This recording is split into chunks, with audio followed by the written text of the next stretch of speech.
नमस्कार. अच्छा, आपलं नाव सांगा. माझं नाव महेंद्र देविदास सांगडे. गाव बोराखडी, मुक्काम पोस्ट बोराखडी, तालुका मोताळा, जिल्हा बुलढाणा.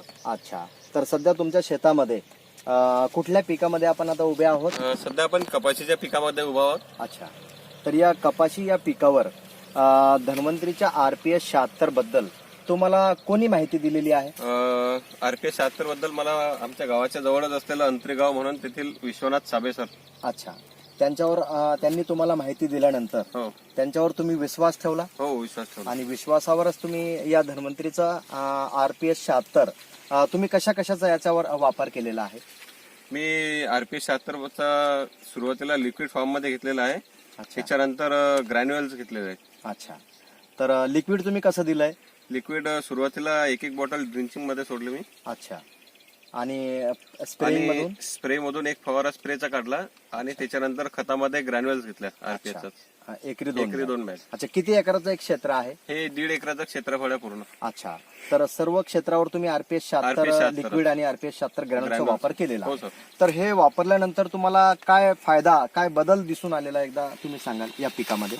याच्या ब्रँचेस खूप वाढलेल्या आहेत. अच्छा. ब्रँचेस खूप वाढलेले आहेत. हो. आणि दुसरी गोष्ट म्हणजे याच्या कैऱ्या रोजी 60 ते 65 ते 70% पर्यंत 70 दिसून राहिले. आणि बोंडांची साईज सुद्धा कैऱ्या जांबासारखे दिसते. अच्छा, मोठी साईज आहे. मोठी size आहे. जांबांच्या सारखी साईज आहे है ना? हो. म्हणजे बोंड टपुरं लागलेली आहे. पुरे लागलेले आहेत. आणि याची पानांची साईज क्वालिटी सुद्धा कशी आहे? सर्व टवटवीत आहे आणि क्वालिटी एक नंबर आहे एवढ्या एरियात. कुठल्या याच्यावर अटॅक? कुठलाच अटॅक आलेला नाही आजपर्यंत. बरं. तुमची सध्या हाईट किती आहे? माझी 5 फूट 8 इंच. आणि तुमच्या डोक्याच्या वरती ही कपाशी गेलेली हो आहे. हो म्हणजे अजून वाढत आहे. वाढत आहे. आणि पुढेही बोंडा लागत आहेत. लागत म्हणजे फुलं पातं लागत आहेत. म्हणजे धन्वंतरीच्या RPS 76 पासून तुम्ही समाधानी आहात? 100% समाधान. बरं, काय अपेक्षित आहे तुम्हाला या 1.5 एकराच्या क्षेत्रामध्ये? मला 30 ते 35 क्विंटल पर्यंतचं अंदाजित उत्पादन आहे. अंदाज येतो. यापूर्वी तुम्ही कपाशी घेतलेली आहे? हो. किती कपास तुम्हाला झालेला आहे? मला यापूर्वी 12 ते 13 क्विंटलच्या वर जायचं नाही मी कधीच. अच्छा. परंतु धन्वंतरीचा RPS 76 लिक्विड हो. आणि RPS 76 ग्रॅन्युल्स वापरल्यामुळे तुम्हाला जवळपास या 1.5 एकराच्या क्षेत्रामध्ये 2.5 पटीनं वाढ झालेली उत्पन्नामध्ये. अच्छा, म्हणजे 25 ते 30 ते 35 क्विंटल पर्यंतचा अंदाज आहे. 30 ते 35 क्विंटलचा अंदाज आहे. म्हणजे क्वालिटी बघून तुम्हाला असं वाटतं की एवढा कापूस तुम्हाला होईल.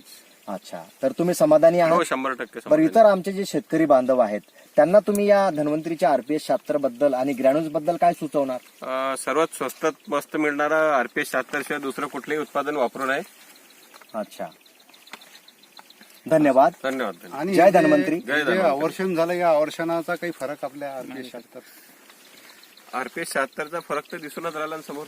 की आवर्षणाचा कोणताच परिणाम नाही. कोणताच परिणाम नाही त्याचा. आणि Long होणार. ग्लोबल वॉर्म आहे त्या ग्लोबल वॉर्मचा आपल्या कॉटनवर कुठलाही साईड इफेक्ट नाही. कुठलाही नाही. म्हणून जे RPS 76 आहे हे ग्लोबल वॉर्म साठी खूप चांगलं औषध आहे असं हो तुम्हाला हो वाटतं? हो. एक नंबर. चालू आहे. अच्छा. कुठली जात आहे ही? ही राजा राजा. न्यूज व्हिडिओची राजा. व्हिडिओचे राजा. ओके. धन्यवाद. धन्यवाद.